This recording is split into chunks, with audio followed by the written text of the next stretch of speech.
छठ पूजा। छठ पूजा के अवसर पर मैं आपको छठ पूजा के बारे की कथा सुनाऊंगा। छठ माता बच्चों की रक्षा करने वाली देवी है। इस व्रत को करने से संतान को लंबी आयु का वरदान मिलता है, यानी कि दीर्घ आयु का वरदान मिलता है। मार्कंडेय पुराण में इस बात का उल्लेख मिलता है कि सृष्टि की अधिष्ठात्री प्रकृति देवी ने अपने आप को 6 भागों में विभाजित किया है। इनके छठे अंश को सर्वश्रेष्ठ मात्र देवी के रूप में जाना जाता है, जो ब्रह्मा देव की मानस पुत्री है। छठ पर्व पृष्ठे का अब्रह्म है। कार्तिक मास की अमावस्या को दिवाली मनाने के 6 दिन बाद कार्तिक शुक्ल को मनाए जाने के कारण इसे छठ कहा जाता है।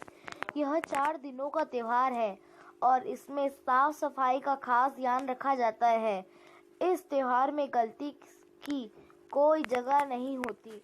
इस व्रत को करने के नियम इतने कठिन है, इस वजह से इसे महापर्व और महाव्रत के नाम से संबोधित भी किया जाता है।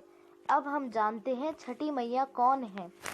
मान्यता है कि छठ देवी सूर्य देव की बहन है और उन्हीं को प्रसन्न करने के लिए जीवन के महत्वपूर्ण अवयवों में सूर्य व जल की महत्व मानते हुए इन्हें साक्षी मानकर भगवान सूर्य की आराधना तथा उनका धन्यवाद करते हुए माँ गंगा, यमुना या किसी भी पवित्र नदी या पोखर का मतलब है तालाब के किनारे यह पूजा की जाती है।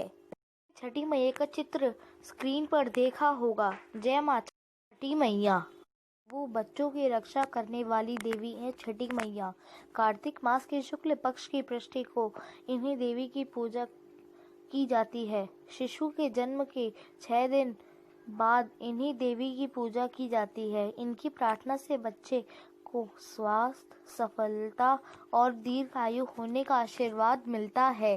दीर्घ आयु मतलब लंबी आयु। पुराणों में इन्हीं देवी का नाम कात्यायनी देवी बताया गया है, जिनकी नवरात्रि की पृष्ठी तिथि को पूजा की जाती है, षष्ठी। तब तो हमने सुना कि छठी मैया कौन थी। अब हम पढ़ते हैं छठ व्रत कथा। कथा के अनुसार प्रियव्रत नाम के एक राजा थे। उनकी पत्नी का नाम मालिनी था। दोनों की कोई संतान नहीं थी। इस बात से राजा और उनकी पत्नी बहुत दुखी रहती थे। उन्होंने एक दिन संतान प्राप्ति की इच्छा से महर्षि कश्यप द्वारा पुत्रेत्री यज्ञ करवाया। इस यज्ञ के फलस्वरूप रानी गर्भवती हो गई। 9 महीने बाद संतान सुख को प्राप्त करने का समय आया तो रानी को मरा हुआ पुत्र प्राप्त हुआ। इस बात का पता चलने पर राजा को बहुत दुख हुआ। संतान शोक में वह आत्महत्या का मन बना लिया, लेकिन जैसे ही राजा ने आत्महत्या करने की कोशिश की, उनके सामने एक सुंदर देवी प्रकट हुई।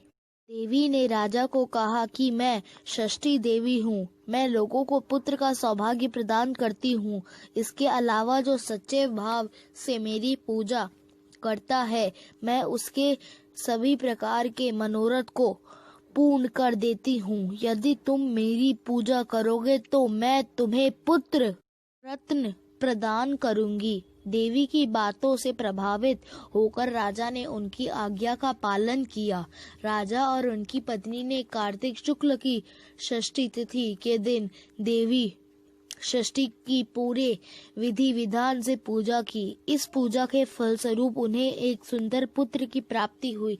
तभी से छठ का पावन पर्व मनाया जाने लगा। छठ व्रत के संदर्भ में एक अन्य कथा के अनुसार जब पांडव अपना सारा राजपाट जुए में हार गए, तब द्रौपदी ने छठ व्रत रखा। इस व्रत के प्रभाव से उनकी मनोकामनाएं पूरी हुई तथा पांडवों को राजपाट वापस मिल गया।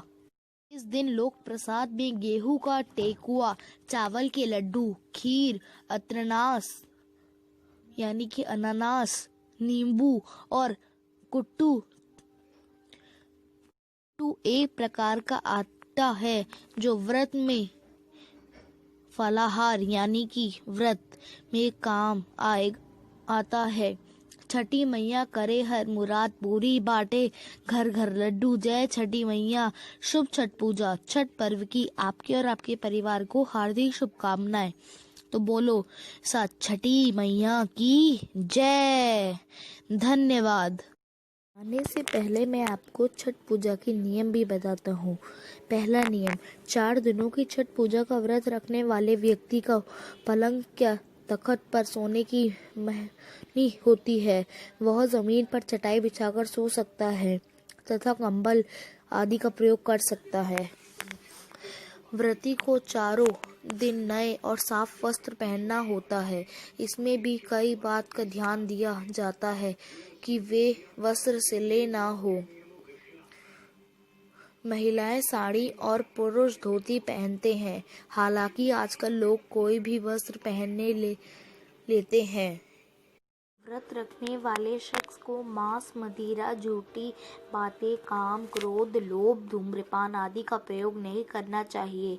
आप छठ पूजा का व्रत रखते हैं तो परिवार के सभी सदस्यों को तामसिक भोजन से दूर रहना चाहिए। इन 4 दिनों में सात्विक भोजन ही करें।